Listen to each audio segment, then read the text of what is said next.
Heavy rains from April to June made the land between Alexandria and the fur trading town of Winchester a sea of mud. The expedition progressed slowly because Braddock insisted in building a road to Fort Duquesne. In some cases, the column moved as few as 2 miles a day. Arriving at the village of Newgate, which in 1798 was renamed Centerville, only 27 miles from Alexandria, the cannons and wagons became hopelessly mired in mud and clay. In an act of desperation, Braddock ordered some of the artillery to be buried. Taking aside a small group of soldiers, he buried 2 of the brass cannons after pouring the gold coins used to pay the troops into the open ends of the barrels. The mouths of the cannons were then sealed with wooden plugs. The general carefully noted the location of the treasure, noting it, quote, 50 paces east of a spring where the road runs north and south. The road of which he spoke is now called Braddock Road, where the road runs north to intersect U.S. Route 29-11 in Centerville, Virginia. Now, Braddock would march on to disaster in western Pennsylvania. Ambushed in the thick forest, the red-coated British were easy targets for the concealed French and Indians. The few trusted officers who knew the secret of the buried treasure were killed in battle. Finally, with General Braddock mortally wounded, the army managed to retreat. Braddock died on the night of July 13, 1755. His last words were, quote, "Who would have thought it?" General Braddock's papers were sent to England. Years later, an archivist found the account of the buried gold located in Virginia. A special committee was dispatched to search for the gold, but returned to England empty-handed. So, to this day, 2 brass cannons filled with gold lie beneath the soil of Virginia.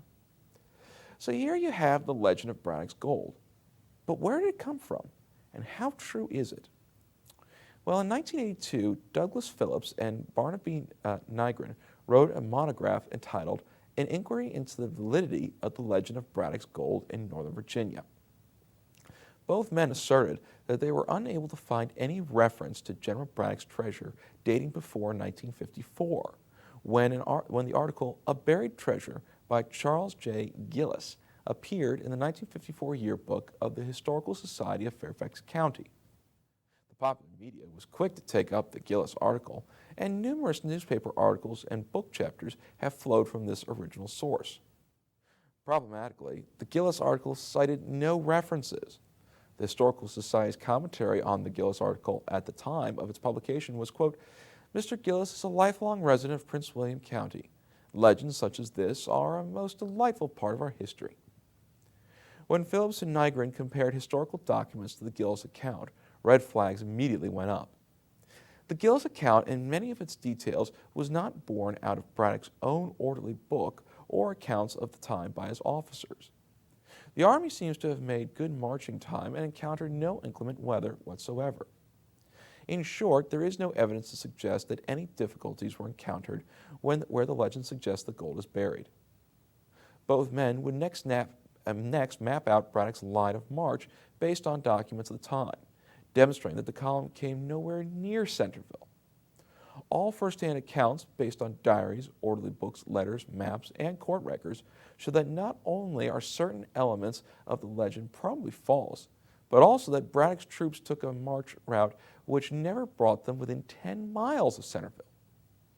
And so, both Phillips and Nygren would conclude that while it is obvious to the authors that the probability of Braddock's gold being buried in Fairfax County is virtually nil, the possibility, small as it may be, of gold being buried elsewhere along Braddock's route does exist, and that may be the source of the Northern Virginia legend. Which brings us to an interesting treasure legend from North Huntington Township in western Pennsylvania.